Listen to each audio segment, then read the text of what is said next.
Now, the American President Donald Trump reportedly felt that the Israelis are getting a little bit out of control after Prime Minister Netanyahu ordered for the bombing of the Hamas leaders in Doha in Qatar. The claim was made by Trump's son-in-law and the senior advisor Jared Kushner during a recent interview. Now, Jared Kushner appeared for this interview with CBS's 60 Minutes show with the U.S. Special Envoy Steve Witkoff. Now, Witkoff said that he and Kushner had felt a little bit betrayed after the attacks. He said that the strikes, in fact, led to the U.S. losing the confidence of the Qataris and forcing Hamas underground, making negotiations that much harder. Kushner and Witkoff played an important role in the talks which led to the current truce in the Gaza Strip. And that ceasefire seems to be holding for now. And according to reports, U.S. Vice President J.D. Vance is scheduled to travel to Israel on Monday. His visit aims to engage Israeli leaders in talks focused on moving forward with Trump's proposed plan for the Gaza Strip.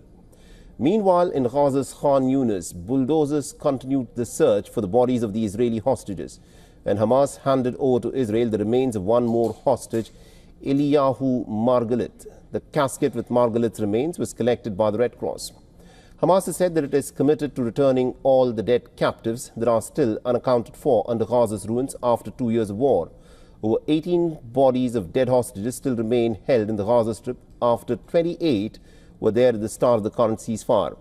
Israel has accused Hamas of withholding at least some of the bodies deliberately, while the group insists that it cannot locate them due to the level of destruction in the Gaza Strip. On the other hand, Israel has returned the bodies of 15 Palestinians. This latest transfer brings the total number of bodies handed over since the ceasefire agreement to 135. Under the terms of the ceasefire deal brokered by Trump, Israel is obligated to repatriate the bodies of about 15 Palestinians for each deceased Israeli returned. Meanwhile, Gaza's Civil Defense Agency has reported that the IDF has killed 9 members of a single Palestinian family when they fired on a bus. The Israeli military later said that a vehicle had been struck after crossing what it referred to as the Yellow Line, a no-go boundary demarcating the secure zones near the front. Now, inside the Gaza Strip, the reconstruction effort faces immense challenges. Large portions of Gaza City remain in ruins, with families returning to find their homes reduced to rubble.